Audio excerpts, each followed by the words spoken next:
violência contra a mulher.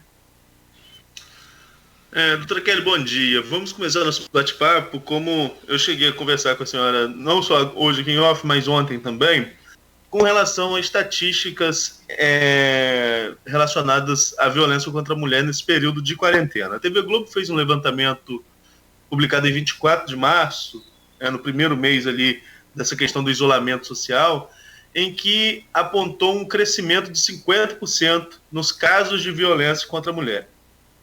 Nessa semana, na segunda-feira, o chefe da ONU fez um pronunciamento pedindo também a atenção das autoridades públicas com relação a essa questão do aumento da violência contra a mulher nesse período de isolamento social, em que as pessoas, em tese, estariam ficando mais tempo dentro, em tese, digo aqui na nossa região, no mundo sim, mas na nossa região, em tese, ficariam mais dentro de casa. Como presidente da OAB Mulher, que acompanha esses casos também, dessa questão de violência contra a mulher já há um bom tempo, como que a senhora vê esses posicionamentos, tanto desse levantamento da TV Globo, quanto do chefe da ONU, e qual a perspectiva que a senhora tem com relação a Campos? Olha, eu acho que a gente vive um momento muito difícil, né? Esse momento de confinamento, de isolamento social, para as mulheres se torna mais difícil ainda, porque elas são obrigadas a viver em um lar onde não é um lar muito saudável, né? E que quando a gente não tinha esse momento do confinamento, ela ficava mais tempo fora de casa, então ela se ocupava com o trabalho, às vezes demorava até mais tempo no trabalho para não precisar voltar para casa e vivenciar aquela relação desgastante que era e que é com a convivência com o agressor.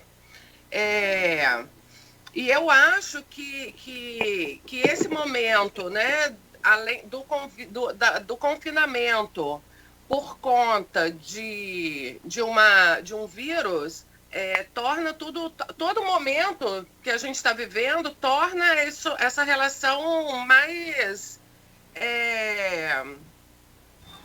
desgastada, porque além de já ter a violência, as pessoas estão dentro de casa tensas porque estão na incerteza do trabalho, né? Não sabe se vão continuar trabalhando, se não vão continuar trabalhando, com filhos dentro de casa, tendo que dar conta da casa, do filho, fazer o home office.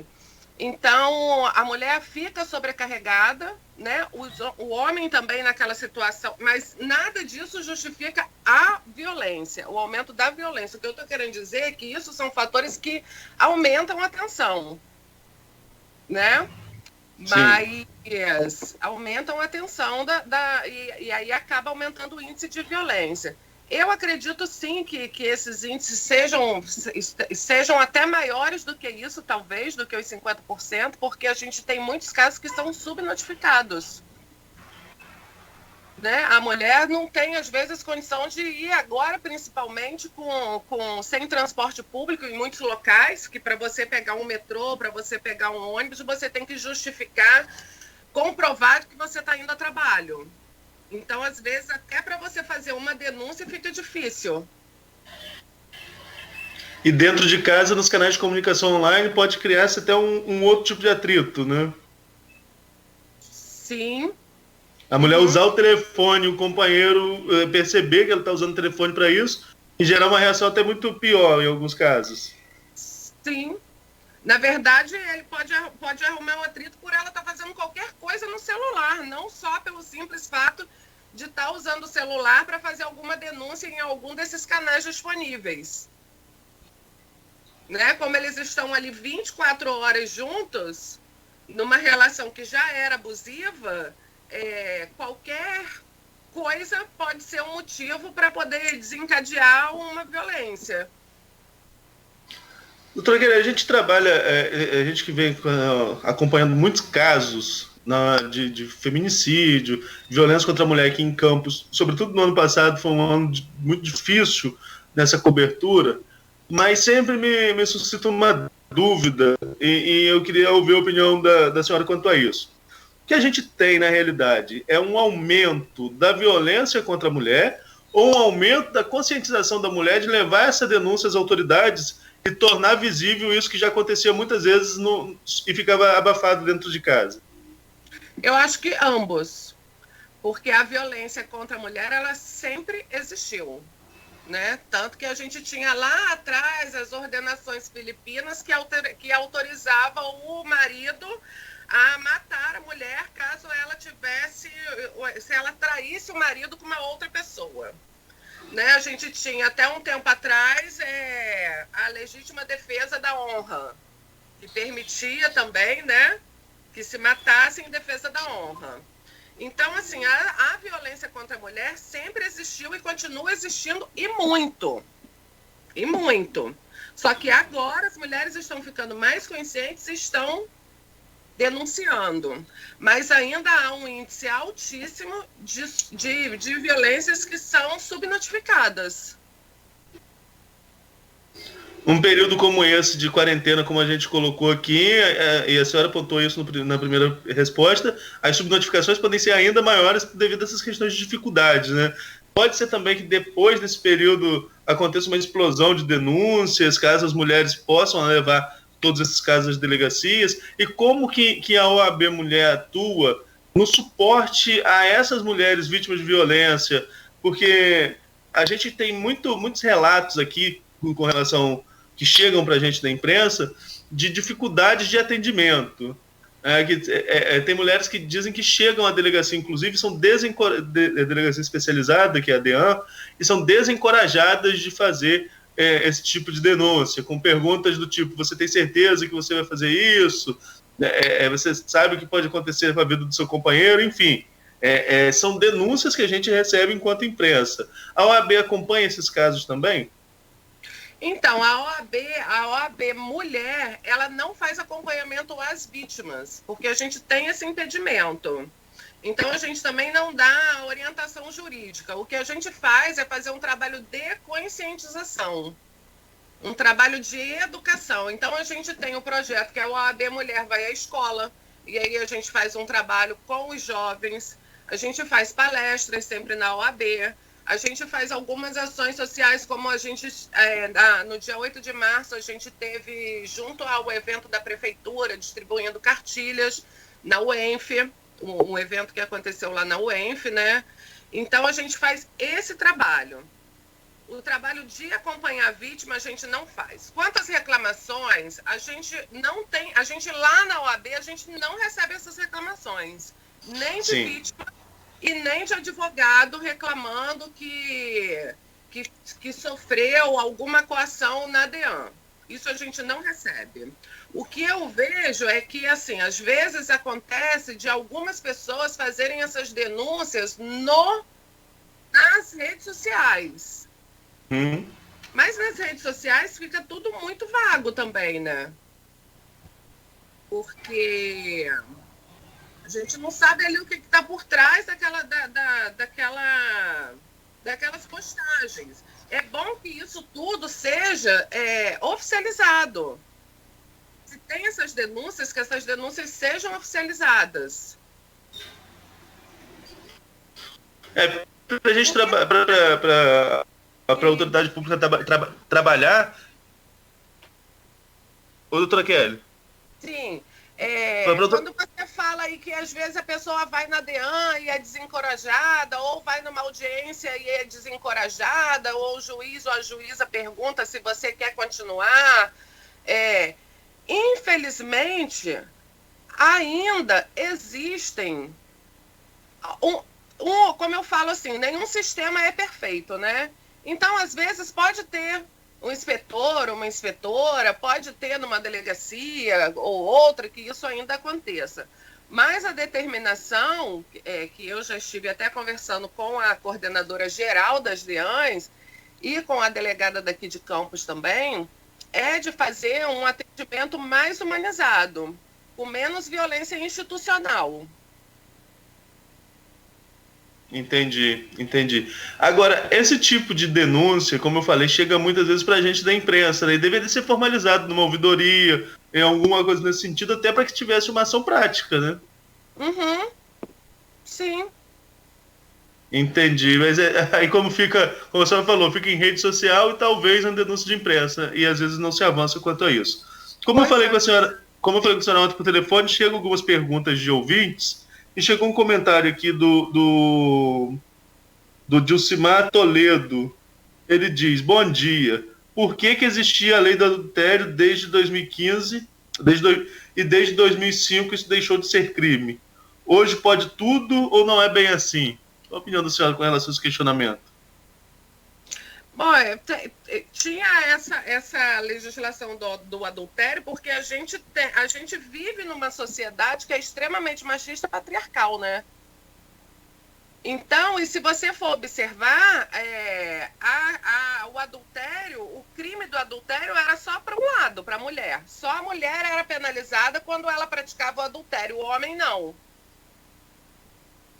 Então, a gente vê que a gente já vem numa cultura, até o próprio sistema, até a própria legislação é machista. Uhum. E isso mudou, foi em 2005 mesmo? A colocação dele está correta? A senhora tem esse dado? Olha, eu não tenho essa informação agora do ano exato, porque são muitas alterações, muitas leis, artigos que vem mudando, então, assim, memorizar a data é difícil. Entendi. E, continuando nessa questão do combate à violência à mulher, como que a senhora viu alguns avanços do Estado com relação a isso, a partir, por exemplo, da Lei Maria da Penha e até mesmo, a gente citou aqui, a instalação dessas delegacias especializadas no atendimento à mulher? Como que a senhora acompanhou essa evolução do Estado com relação a esse olhar de que realmente a violência contra a mulher existe e precisa ser tratada de uma forma específica? A gente já deu uma boa evoluída, mas ainda há muito a evoluir, né? A gente tem, assim, uma lei ótima, excelente. A Lei Maria da Penha é considerada uma das terceiras melhores leis do mundo no combate à violência contra a mulher, mas não adianta só a gente ter a lei no papel. A gente precisa ter a implementação de políticas públicas para que isso funcione. Né? No governo federal, por exemplo, no ano de 2010, no ano passado, o Ministério da Mulher, a Secretaria de Direitos da Mulher, não enviou um centavo sequer para o programa de combate à violência contra a mulher. Então, assim, sem investimento, sem recursos, fica muito difícil de combater a violência contra a mulher. O governo do estado do Rio tem feito... A gente vê que ele tem feito um trabalho mais forte para o combate à violência contra a mulher. Mas a gente ainda precisa de avançar muito. A gente precisa, por exemplo, aqui em Campos, por exemplo, a gente precisava de um centro especializado. Nós não temos. A gente precisa de políticas públicas. Esse centro especializado atuaria de que forma e com quem? Quem seriam as pessoas indicadas para atuar nele? Esse centro especializado de atendimento à mulher, ele funcionaria com assistente social, psicológico, com assistência jurídica. Seria um centro especializado para poder atender a mulher. Seria o trabalho que a NIAN fazia, por exemplo? Oi? Seria um trabalho da antiga NIAN, por exemplo? Quase isso. Entendi. E por que, por exemplo, é até um ponto, eu entrevistei no ano passado a dona Vera, que era presidente da NIAN.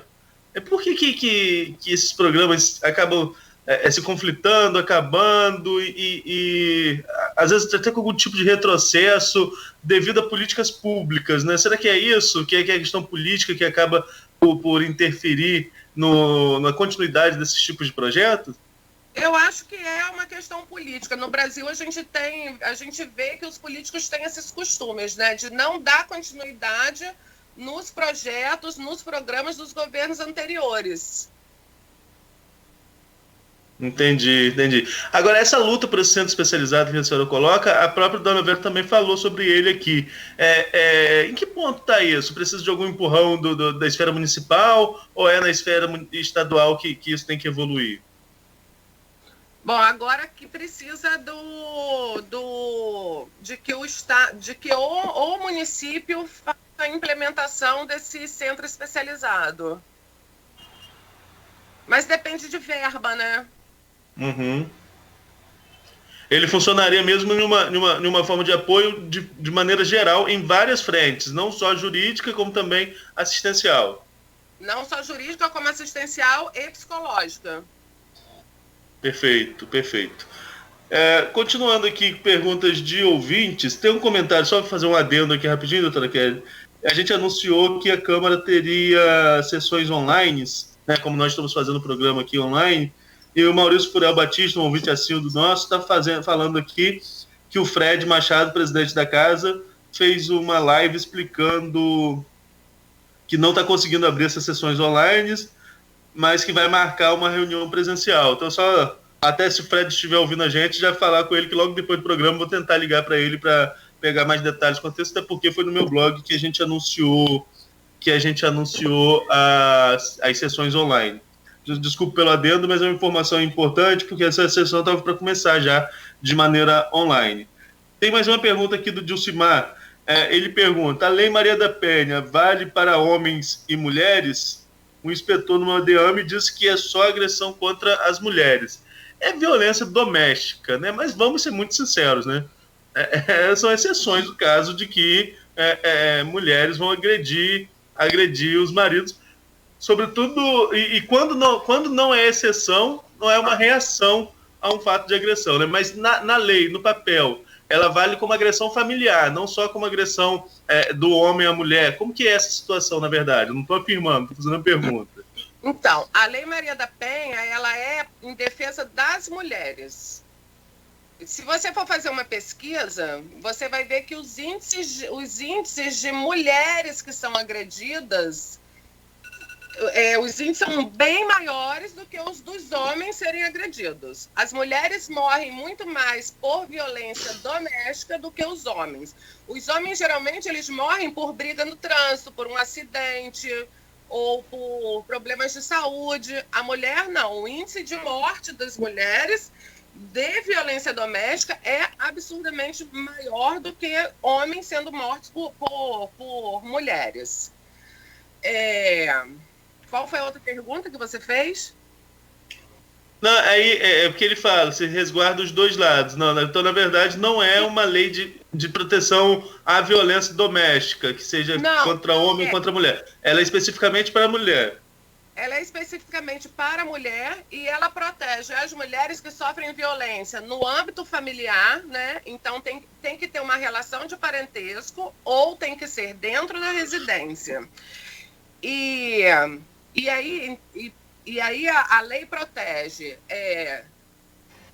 a filha que sofre a violência do pai, a mulher que sofre a violência do marido, se é a sobrinha que sofre a violência da tia, se é a mãe que sofre a violência do filho, e também se é a transexual, se reconhece como mulher, se ela sofre a violência, também ela é protegida pela Lei Maria da Penha, e também nas relações homoafetivas. Abraça relações, a lei ela atinge também as relações homoafetivas? Eu desconhecia essa informação. Sim, se há uma relação homoafetiva, né, um casal de mulheres, e uma delas sofre a violência doméstica, ela também está protegida pela Lei Maria da Penha.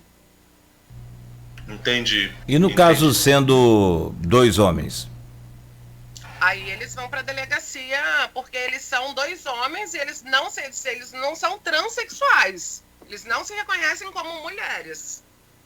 Então eles vão para a delegacia normal, eles não vão para a delegacia da mulher. Certo. Doutora, Dilcimar continua aqui com as perguntas dele. Ele manda o link, eu não consigo abrir link aqui, que senão eu saio da tela e acaba atrapalhando a entrevista. ele fala assim, com o fim dessa lei, a gente estava falando da lei da questão do divórcio, não, qual o nome? Que o adultério deixou de ser crime, né? Aquela lei que a gente comentou anteriormente. Com o fim dessa lei, como a justiça trata a traição dos dois gêneros na DEAN? Como? Como que a justiça trata a traição? O adultério deixou de ser crime, né? Então não tem mais o que a justiça tratar. Seria o entendimento para divórcio, num caso de matrimônio. E hoje em dia você não é obrigado nem a ficar num casamento. Se você não quer mais ficar casado, você vai ao sistema judiciário e você vai ter o seu divórcio. Independente da outra parte querer ou não. Exato. A questão do adultério não é mais uma questão que seja relevante. Até, mas se ela me traiu, então ela vai perder o direito à casa, ela vai perder o direito aos bens, ela vai perder o direito à guarda dos filhos. Isso não existe mais. Entendi. Doutora, e aqui, a gente está falando de um sistema macro, né? Nós estamos falando do país com relação à Lei Maria da Penha, estamos falando do sistema macro com as delegacias especializadas, que é um serviço do Estado, mas nós somos uma cidade de médio porte, Campos é uma cidade de médio porte, mas com seus extremos ainda muito tradicionais, né? A questão muito interiorando, digamos assim. A senhora falou que a OAB faz esse trabalho de conscientização nas escolas. A senhora acha que Campos, a população de Campos evoluiu nesse sentido também, sobretudo nesses locais mais distantes da área central, do conhecimento do quanto a mulher tem essa valorização da lei para não sofrer essas agressões, também uma forma de uma correção histórica de uma sociedade que a senhora coloca como machista, inclusive nos pontos das leis. As pessoas têm noção disso? Aqui em Campos, na convivência que a senhora tem, a senhora percebe isso, essa noção dessa mudança desse paradigma com relação à proteção à mulher? Não, a informação não chega a todos os lugares, né? Infelizmente, né? A gente vê em locais mais distantes, essa informação não chega.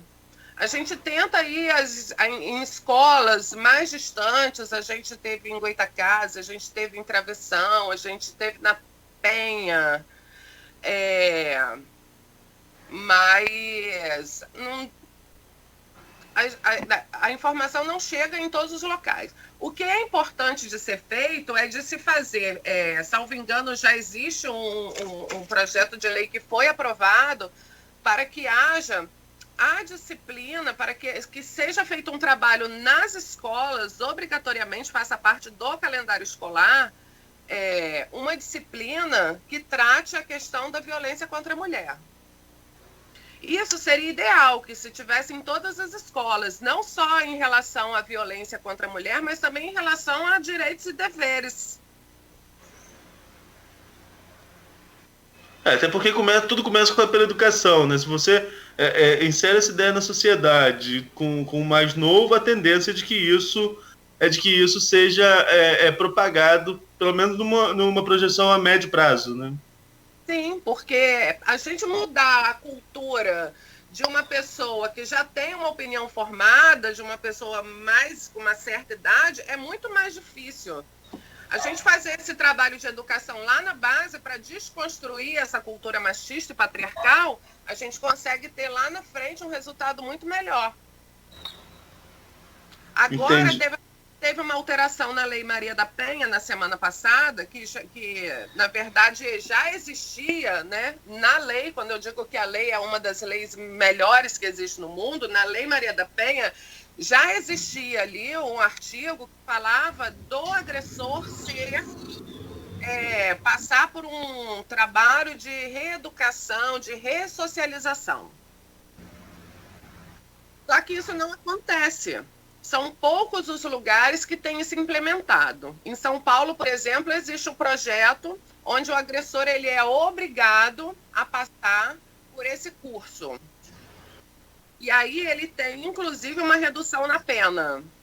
E os índices de reincidência dos agressores que passam por esse curso os índices de reincidência são baixíssimos. Então, aí agora a gente teve uma alteração na Lei Maria da Penha, na semana passada, salvo engano, que diz que uma das medidas, ele ampliou as medidas protetivas com mais 2 medidas cautelares, que foi obrigatoriedade do agressor em participar desses cursos de reeducação, de ressocialização e atendimento psicossocial. Agora a gente precisa estar aí, a lei está aí, né? Já está aí como medida protetiva. Então agora isso precisa ser implementado em todos os tribunais. Eu não sei como é que eles vão fazer isso. Em São Paulo, por exemplo, é feito no próprio Tribunal de Justiça. Vamos ver como é que o Rio vai fazer. Então, eles reúnem esses agressores e aí, uma vez por semana, ou uma vez ou 2 vezes ao mês, de 15 em 15 dias, eles têm que ir ao tribunal e eles têm que participar desse curso. E aí, como agora ele vem como medida protetiva, o descumprimento de medida protetiva, ele resulta em prisão. Então, o agressor que for condenado, né, que for determinado lá que ele cumpra essa medida protetiva de participar desse curso de reeducação e atendimento psicossocial, se ele não comparecer a esses cursos, ele pode ser preso. E aí a pena é de 3 meses a 2 anos, salvo engano. Certo. Mas, como você colocou, isso está em evolução em São Paulo. Aqui no Rio ainda... Isso em São Paulo já existe há alguns anos. Aí agora, nessa semana que passou, veio essa mudança como obrigatoriedade. Em todo o território nacional. Obrigatoriedade. Essa opção, essa possibilidade já existia na Lei Maria da Penha. Agora, ela vem como medida protetiva. E a efetividade de medidas protetivas de maneira geral? Como que a senhora acompanha? E a gente teve uma matéria, Nogueira, não sei se já é melhor a gente ir ao intervalo e eu deixar isso para o próximo bloco. O que você acha? Sim, pode deixar essa questão aí e a gente faz um intervalo rápido. Vou só levantar o tema, doutor. Repete aí, por favor, Arnaldo, que eu acho que caiu, foi a conexão toda aí. E a gente aproveita que vai ao intervalo, então... isso provavelmente internet. O sistema de internet hoje, no mundo inteiro, por conta da pandemia também, ele diminuiu. Inclusive, não existe mais transmissão de vídeos e arquivos em alta definição, em HD, então é muito complicado. Agora mesmo aqui, provavelmente uma queda de internet fez com que a nossa conexão do sistema Skype caísse. Mas a gente retorna logo após o intervalo com a participação da doutora Kelly Viter, presidente da OAB Campos, junto com o jornalista Arnaldo Neto, aqui na bancada do programa hoje em home office. Quinta-feira, 9 de abril, você ouve o Folha no Ar, primeira edição, às 8h10 da manhã. Oferecimento Laboratórios Plínio Bacelar e Clínica Proteus.